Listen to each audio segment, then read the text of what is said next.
ईश्वर की पूजा प्रार्थना अध्यात्म की आरंभिक प्रक्रिया है। इसका प्रयोजन यह है कि हम जिस ईश्वर को एक प्रकार से सर्वथा भुला चुके हैं उसे स्मरण करें और स्मरण के साथ साथ ये देखें कि मनुष्य जीवन के साथ उसका क्या संबंध है। इस संबंध को ठीक तरह समझ लेने और उसका निर्वाह कर सकने की ललक जागृत करना यह अध्यात्म का मूलभूत प्रयोजन है। इसी की पूर्ति के लिए उपासना को कीर्तन, भजन, जप, तप, स्तवन आदि की आवश्यकता समझी गई है। यो ईश्वर के बारे में हमने बहुत कुछ सुना पड़ा है। मंदिरों में उसके दर्शन भी किए हैं और कृपा प्राप्त करने के लिए पूजा पाठ, पर सच तो ये है अभी तक उसे ठीक तरह समझा नहीं जा सका। यदि इतनी भर सफलता मिल जाती तो उपासना भी ठीक तरह बन पड़ती और उसका लाभ प्रत्यक्ष दिखाई पड़ता। लोग इतना भर जानते हैं कि ईश्वर किसी अन्य लोक में रहने वाले ऐसे देवता का नाम है जो पूजा अर्चा का भूखा और स्तुति प्रार्थना का प्यासा बैठा रहता है। जो कोई उसे ये चीजें दे दे उसे निहाल कर देता है, उसे पापों का दंड नहीं देता, और जो पूजा प्रार्थना नहीं करता उससे रुष्ट रहता है और कष्ट पहुंचाता है। यदि यह मान्यता सही हो तो नैतिकता और न्याय की कसौटी पर ऐसा ईश्वर सर्वथा ओछा और खोटा सिद्ध होगा। तब उसकी व्यवस्था में किसी सिद्धांत, आदर्श, नियम या व्यवस्था की कैसे आशा की जाएगी, और उसके प्रति किसी विवेकवान व्यक्ति के मन में श्रद्धा क्यों कर उत्पन्न होगी?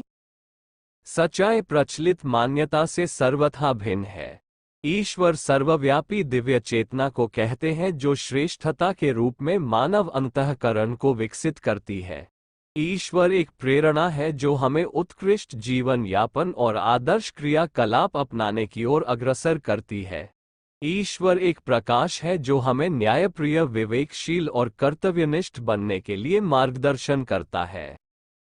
सद्भावनाओं और सत्प्रवृत्तियों के रूप में मनुष्य के अंतःकरण में सबसे निकट यह ईश्वर विद्यमान रहता है, पर दुर्भाग्यवश हम उससे विमुख होकर आसुरी, ईश्वर विरोधी और नास्तिकवादी रीति नीति अपनाते हैं।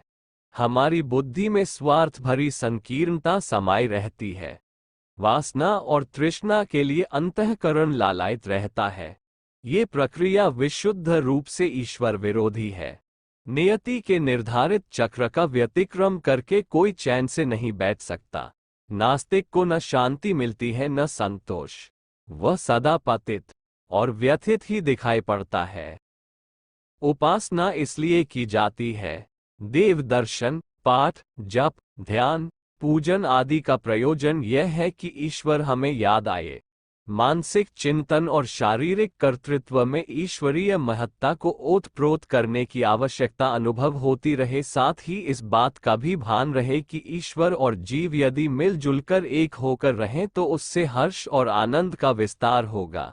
ईश्वर संतुष्ट होगा कि उसने मनुष्य के निर्माण पर जो श्रम किया था वह निरर्थक नहीं गया।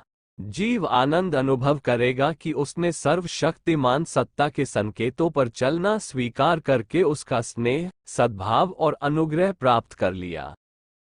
पूजा उपासना को साधना कहते हैं। साधन की चेष्टा जुटाना।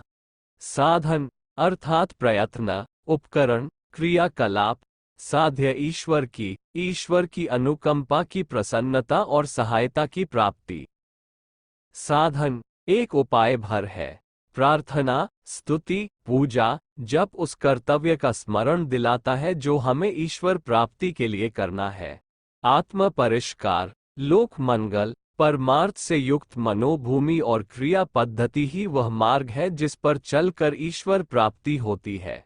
पूजा उपासना इस कर्तव्य से विमुख न होने, इसके लिए निरंतर सचेष्ट रहने की प्रेरणा करती है।